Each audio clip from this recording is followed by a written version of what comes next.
تو ہماری اگلی حدیث ہے حدیث نمبر 883۔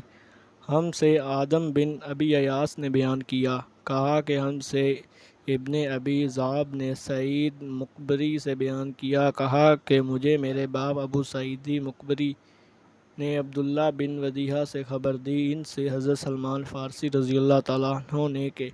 نبی کریم صلی اللہ علیہ وآلہ وسلم نے فرمایا،